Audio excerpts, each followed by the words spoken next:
15절에서 18절까지 말씀이 되겠습니다.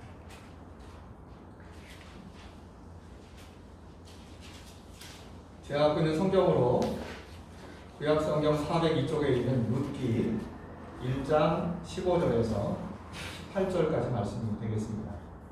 우리 한번 천천히 같이 읽도록 하겠습니다. 시작하겠습니다. 나오미가 또 이르되 보라 내 동서는 그의 백성과 그의 신들에게로 돌아가라니 너는 너의 동서를 따라 돌아가라니 룻이 이르되 내게 어머니를 떠나며 어머니를 따르지 말고 돌아가라 강론하지 마옵소서. 어머니께서 가시는 곳에 나도 가고 어머니께서 머무시는 곳에 나도 머물겠나이다. 어머니의 백성이 나의 백성이 되고 어머니의 하나님이 나의 하나님이 되시리니 여호와께서 죽으시는 곳에서 나도 죽어 거기 묻힐 것이라. 만일 내가 죽는 일을 위해 어머니를 떠나면 여호와께서 내게 벌을 내리시고 더 내리시기를 원하나이다 하는지라. 나오미가 룻이 자기와 함께하되 룻게 결심함을 보고 그에게 말하기를 그치니라. 아멘.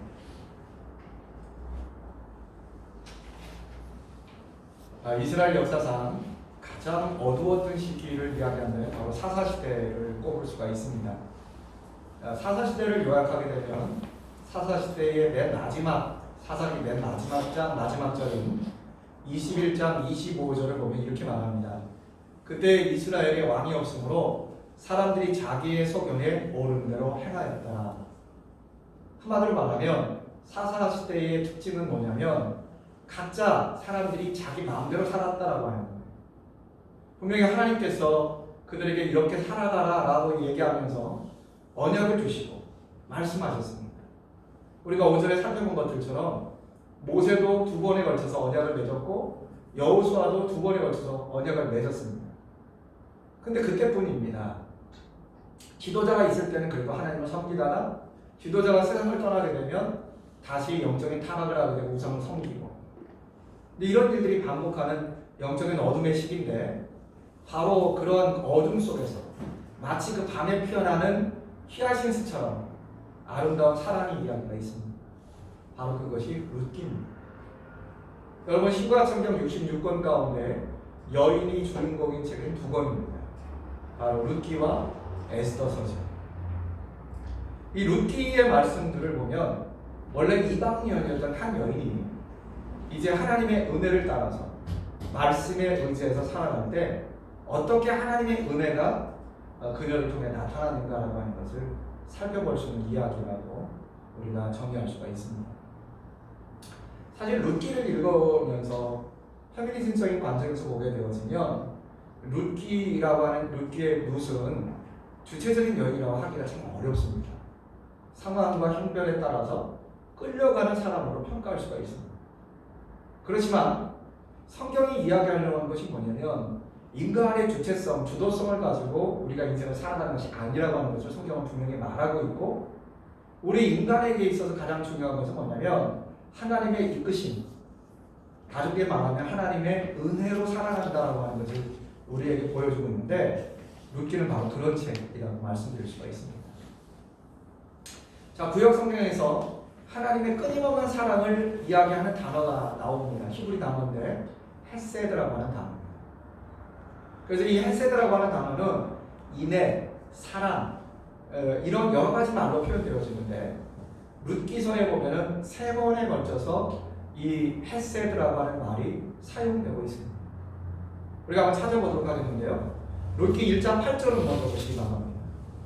룻기 1장 8절을 보면 나오미가 2 며느리에게 이르되 너희는 각기 너희 어머니의 집으로 돌아가라. 너희가 죽은 자들과 나를 선대하는 것 같이 여호와께서 너희를 선대하시기를 원하며 그랬습니다. 여기서 선대라고 하는 말이 2번 나오죠. 근데 이 선대라고 하는 말이 헤세드라고 하는 단어입니다. 2번째는 룻기 2장 20절입니다. 2장 20절 보시면 이렇게 말하죠. 나오미가 자기 며느리에게 이르되 그가 여호와로부터 복받기를 원하노라.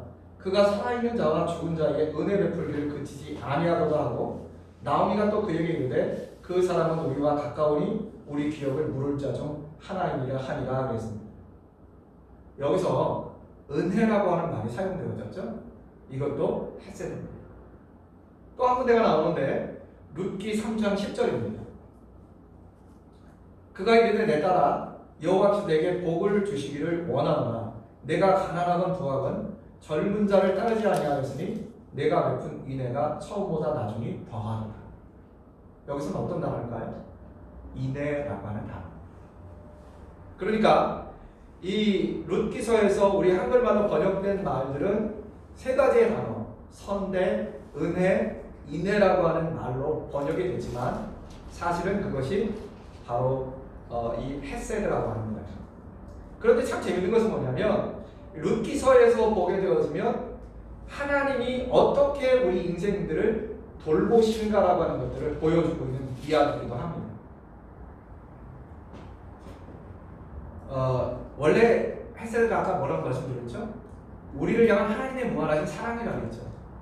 근데 룻기서에 보면은 그 하나님의 사랑이 서로가 서로를 통해서 흘러가는 것을 볼 수 있어요. 룻기 1장에서는 나오미가 두 며느리들에게 각자 자기의 집으로 돌아가라고 말하면서 선대라고 하는 말을 썼고, 두 번째 2장에서는 나오미가 자기 며느리 룻에게 쓰는 말이 은혜였고, 룻기 3장에서는 보아스가 룻에게 사용한 말이 인애라고 하는 말입니다. 그러니까 이러한 그 룻기 이야기는 우리가 잘 아는 것처럼 모압 여인이었던 룻이 원래 모압 땅에서 말론이라고 하는 사람과 결혼했는데 말론이 세상을 떠났어요. 그러자 이제 과부가 됐잖아요. 그런데 문제는 뭐냐면 이 시집 식구들이 다 문제가 생겼어요. 엘리멜렉과 나오미라고 하는 이 부부 사이에서는 말론과 기론이라고 하는 두 아들이 있었는데 그들이 베들레헴에서 흉년이 들어서 모압 땅에 이민을 갔습니다. 근데 거기에서 엘리멜렉과 두 아들 말론과 기론이 그만 세상을 떠나게 됩니다. 그래서 시어머니 나오미와 그리고 룻과 그리고 이 여기에 나오고 있는 오르가라고 하는 한 여인이 등장을 하게 되죠. 그러니까 시어머니와 두 며느리, 우리가 흔히 표현하는 생가부라는 표현을 쓰기도 하는데 어쨌든 이들의 가정에는 자녀도 없었습니다. 자, 이런 상황 속에 있었을 때 이 나오미가 베들레헴에서 다시 하나님이 양식을 주셨다라는 소식을 듣고는 고향으로 돌아가게 됩니다. 그때 어떻게 얘기하죠? 나오미는 두 며느리에게 너희가 이렇게 나를 따라가서 아무런 소망도 없는데 따라갈 게 아니라 차라리 그냥 너네 고향에서 그냥 머물어서 여기서 재혼해서 잘 살아라. 그런데 그 이야기를 듣고 나서 이 두 며느리 가운데 한 며느리는 그 말을 듣고는 울면서 그렇게 포기를 합니다. 그런데 룻이라고 하는 이 며느리는 끝까지 시어머니 나오미를 따라가게 됩니다. 그래서 여기 16절 보면은 따라가면서 말합니다. 어머니께서 가시는 곳에 나도 가고 어머니께서 머무시는 곳에는 나도 머물겠나이다. 어머님의 하나님이 나의 백성이 되고 어머님의 하나님이 나의 하나님이 되시리니 어머니께서 죽으시는 곳에 나도 죽어 거기 묻힐 것이요. 대단한 고백이죠. 그래서 이 고백 때문에 우리가 5월달 가정의 달을 맞이하면서 효성스러운 며느리를 꼽을 때 항상 룻을 꼽습니다. 그뿐만 아니라 룻은 고향으로 돌아온 다음에 시어머니를 봉양하기 위해서 이상축기를 하러 나가서 그렇게 갖은 굳은 일을 다해서 시어머니를 먹여 살렸던 여인이기도 하죠. 그러나 이러한 그 스토리 가운데 이 룻이라고 하는 그 사람의 이야기처럼 보여지지만 여기에 십줄과 란줄처럼 얽혀져 있는 것이 뭐냐면 우리가 눈에 보는 것은 사람들의 모습만 보이지만 보이지 않는 하나님의 은혜가 그 사람과 사람 사이의 관계를 이렇게 연결시켜주고 그리고 보이지 않는 하나님의 손길들이 그 가운데 나타나게 됨을 통해서 결국은 룻은 보아스를 만나서 보아스와 재혼하고 그리고 보아스와의 사이 속에서 이 오벳을 낳게 됨을 통해서 바로 이 오벳이 다윗의 할아버지가 되는 거죠.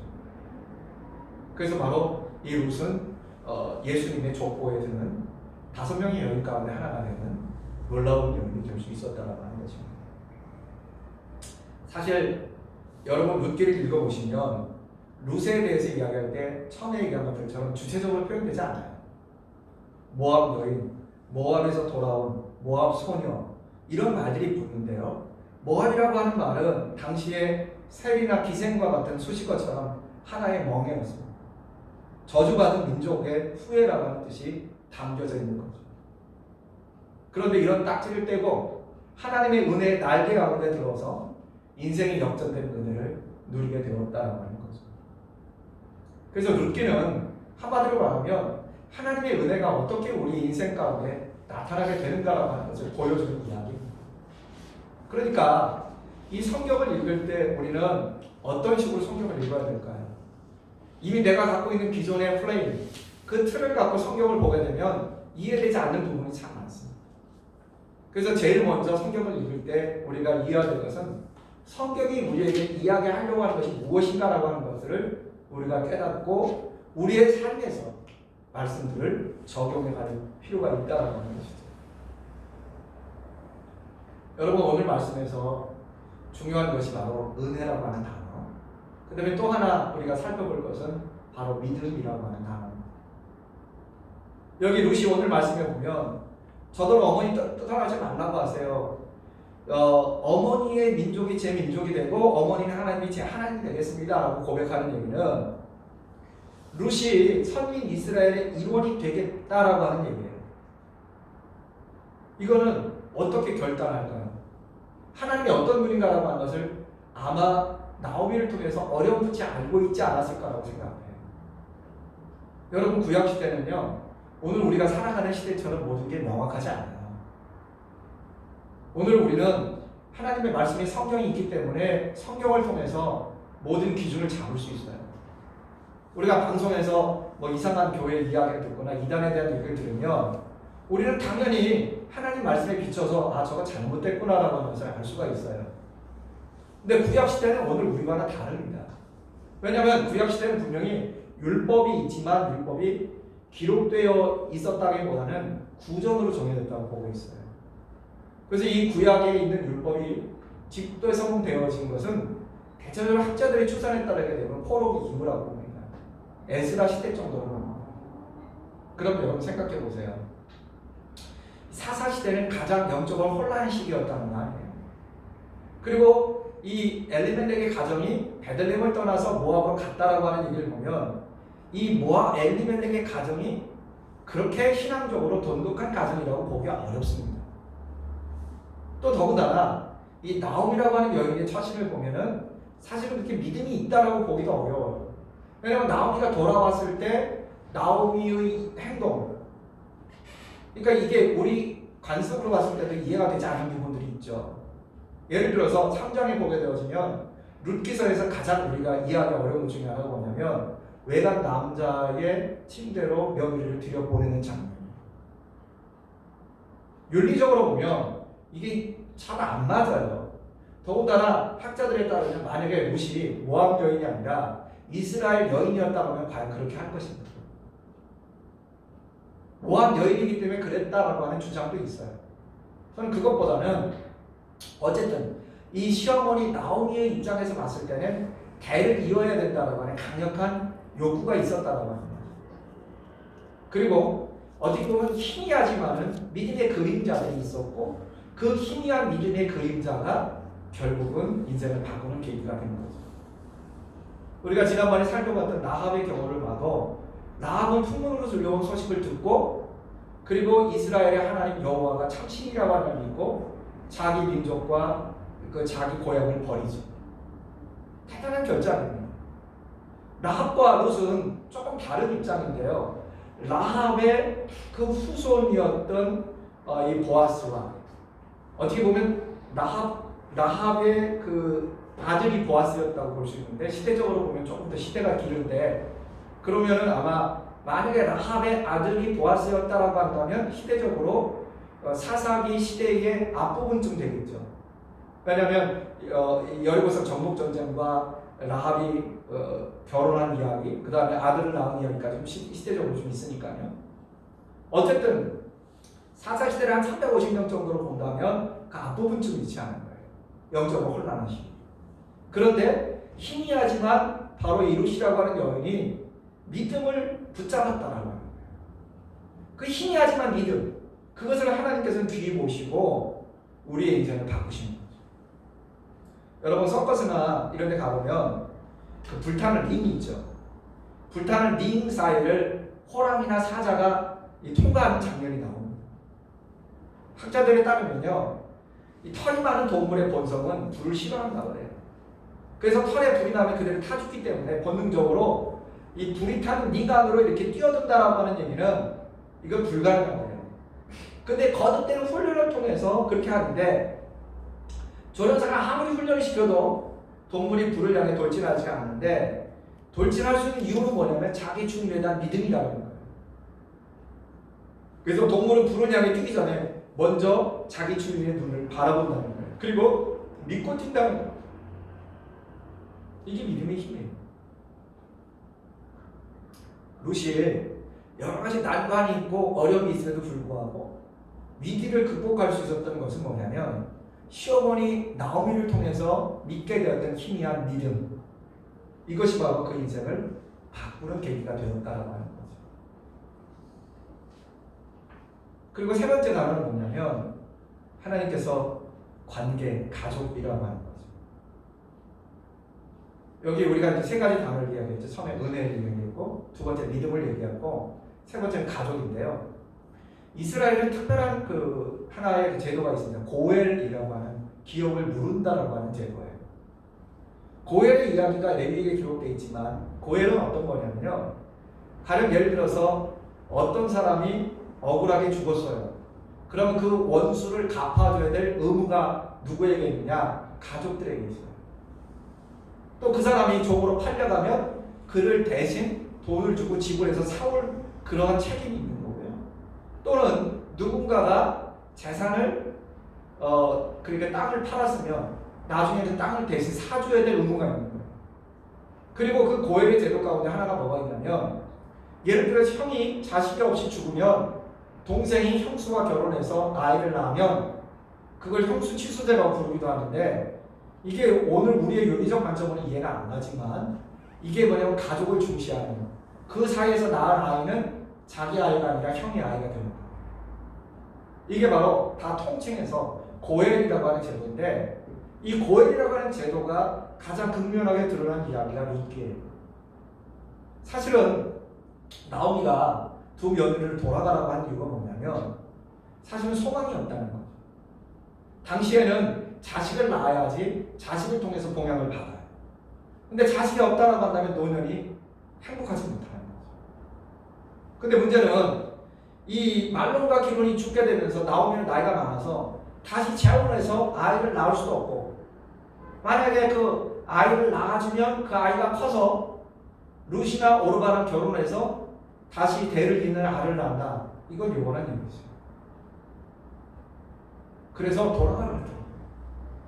그런데 룻이 어쨌든 끝까지 어머니 나오미를 쫓아왔기 때문에 나오미 입장에서 봤을 때는 뒤는 뭐가 있냐, 자기에게 선대해주는 보아스라고 하는 늙은 사람이 있었다는 거죠. 그래서 이 보아스가 나이가 든 남자였을 거로 추산되고요. 그리고 결혼을 했는지 안 했는지 이건 분명치 않아요. 성경에 그게 나오지 않거든요. 그러나 어쨌든 상처가 있을 것이라고 보고 있어요. 이스라엘은 보통 15 정도는 결혼을 했다고 그래요. 그러니까 아마 상처를 하지 않았을까라고 추정을 하는데, 어쨌든 이 고엘이라고 하는 제도를 통해서 이 가족 간의 관계를 통해서 이제 대를 잇게 되죠. 그래서 무슨 얘기를 드리고 싶으냐면, 우리가 살아가는 데 있어서 인간은 자기 혼자의 힘과 능력 갖고는 살 수가 없다는 거죠. 그래서 하나님이 어떻게 얽히고 설킨 관계들을 통해서 우리에게 축복하시고 은혜 베푸시는가라고 하는 거죠. 자, 이런 상황 속에서 우리가 룻이라고 하는 이 여인의 모습을 보면 외유 내강의 전형적인 모습이라고 얘기할 수가 있어요.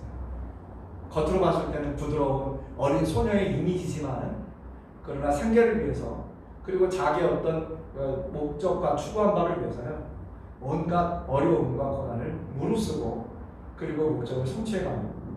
그러니까 주도적으로 자기가 자기의 인생에 어떤 계획을 세우고 나는 이렇게 해야 되겠다라고 세워진 인생이 아니라 하나님이 자기에게 주신 그 삶 속에서 은혜를 따라 믿음을 따라 살아갈 때 하나님께서 은총과 축복을 주셨다라고 하는 이야기가 바로 룻기의 이야기라고 말씀드릴 수가 있습니다. 룻이 처음 선택했던 길은 좁은 길입니다. 그렇지만 그것은 사랑의 길이고 믿음의 길이었기 때문에 하나님께서는 바로 그 룻을 통해서 놀라운 은혜를 베풀어 주셨던 것이죠. 요한일서 5장에 보게 되어지면 우리가 세상을 이길 수 있는 힘이 뭐냐면 하나님의 아들을 믿는 믿음으로부터 세상을 이길 수 있는 힘이 나온다라고 이야기하고 있습니다.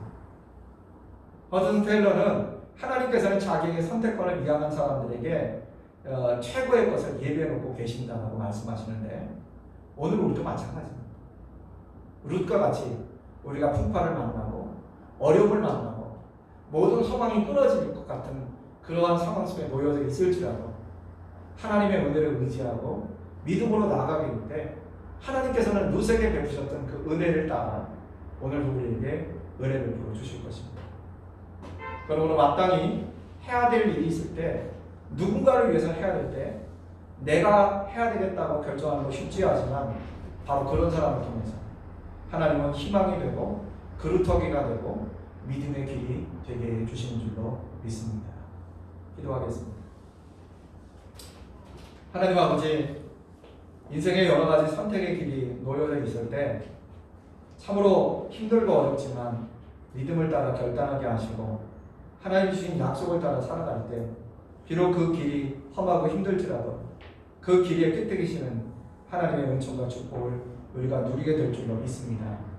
주의 성령께서 함께 하셔서 오늘도 올바르게 선택하게 하시고 결단하게 하옵소서. 예수님의 이름으로 기도드리옵나이다. 아멘.